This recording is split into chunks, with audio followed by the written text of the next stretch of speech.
Salam to everyone. फिलिपियो 3:7 किंतु जहाँ सबू मो पक्षरे लाभजनक थिला सेही सबू मु ख्रीष्टଙ୍କ निमंते क्षतिजनक बोली गण्य करिअछि। हालेलुया। पाउल एठारे लेखुअछंती कि जहाँ मो पक्षरे लाभजनक थिला सेही सबू मु ख्रीष्टଙ୍କ निमंते क्षतिजनक बोली गणना करुअछि। जदि आमे देखिबा से फिलिपियो 3:4 रु जदि आमे तळकु देखिबा सेठारे पाउल तांको जीवन रे से बाहिक विषय उपरे से निर्भर करि पारि थांते। जेपर लिखा जायछि मु तो बाहिक विषय उपरे मध्य निर्भर करि पारंती जदि अन्य केही बाहिक विषय उपर निर्भर करि पारे बोली मन करे तेबे मु अधिक करि पारे। हालेलुया। से कहछन जदि बाहिक विषय जदि आमानक जीवन रे धार्मिकता पाई स्थान दिए ताले मु मो जीवन अनेक एपर बाहिक विषय अछि जहा कि धार्मिकता को पाइबा पाई ता मो जीवन रे से क्वालिटी गुड़िक थिला ताहा मान देखिबा 5 पदर 7टी गुण एठा लिखा जाइछि। प्रथम विषय से लिखुचंती मु अष्टम दिन रे सुन्नत प्राप्त। हालेलुया। द्वितीय विषय से कहउचंती इस्राएल वंशजात। तृतीय विषय बिन्यामीन गोष्ठीय। चतुर्थ विषय एब्रिय रक्तजात जणे एब्रिय। पंचम विषय व्यवस्था पालन संबंध रे जणे फारूसी। षष्ठ विषय उद्योग संबंध रे मंडलीर जणे ताड़नाकारी। सप्तम विषय पुणी व्यवस्थागत धार्मिकता संबंध रे निर्दोष देखा जाई थिली। हालेलुया।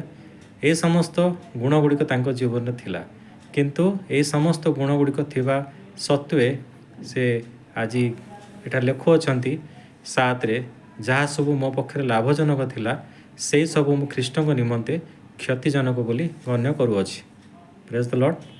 अष्टम पदरे ता लेखुचंती हाँ प्रकृत रे मु मोहर प्रभु ख्रीष्ट जीशुଙ୍କ ज्ञान रे और उत्कृष्टता निमंते समस्त विषय क्षतिजनक बोली गण्य करे। हालेलुया।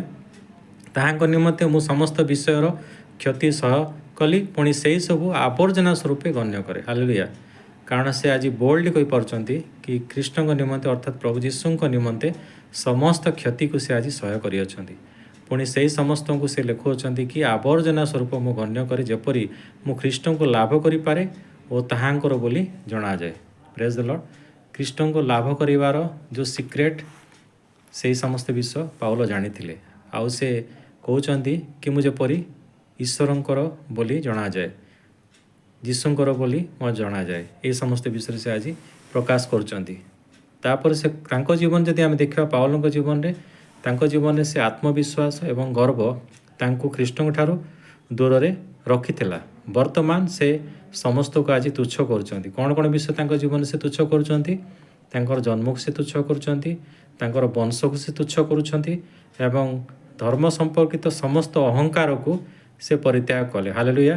कारण से जणे पक्का फारूसी थिले आउ जदि देखिबा आउ जणे एब्रिय लोक मध्य थिले आउ समस्त प्रकार तांकर स्किल्स थिला बा तांकर से समस्त धर्म संबंधी ज्ञान से परिपूर्ण थिले पक्व थिले किंतु ए समस्त विषय थिबा सत्य मध्य ए समस्त आत्मविश्वास को गर्व को से आज कौन करचंती आउ निजको नम्रतार सहित आणुअछंती आउ से निसेंदरे यह से कहि पारुचंती जे जिहुदी रूपे पाउल निजर कार्य और प्रचेष्टा द्वारा परित्राण लाभ करने एवं ईश्वर को दृष्टि धार्मिक विवेचित होगा प्रयास करी नाहांती। हालेलुया। जदि आज आमे कहवा कि मोर धर्म बा मोर कार्य आउ मते परित्राण लाभ करने साहाय्य करिवो ताहा नुहे किंतु केवल प्रभुंटारे विश्वास करिवार अछि मुखरे प्रभु को स्वीकार करिवार अछि तेबे आमे परित्राण प्राप्त हेबु। आउ से विश्वास आउ मुखरे स्वीकार करने द्वारा आज मोर प्रिय माने आमे ईश्वर को प्राप्त करिपारिबु अर्थात प्रभु जीशु को प्राप्त करिपारिबु। तेणु प्रभु आमन को आशीर्वाद करंतु। पाउलଙ୍କ जीवन रे जो समस्त विषय से कहउचंती कि लाभजनक थिला ताहा ख्रीष्टଙ୍କ निमंते से आज कौन करछंती आउ से समस्त को क्षतिजनक बोली से गण्य करछंती अर्थात तांको जीवन रे गोटे ह्यूमिलिटी बा नम्रतार विषय को आज देखा पारुछु। नम्रतार सहित से ईश्वर निकट निजको समर्पण करियछंती। तेणु मोर प्रिय माने प्रभु मते आपन को से नम्रतार हृदय दियंतु आगामी दिन मानकर तांकर राज्य पाई तांकर धार्मिकता पाई प्रचुर भाव व्यवहार आमको साहाय्य करंतु। प्रभु प्रत्येक को आशीर्वाद करंतु। Thank you for listening.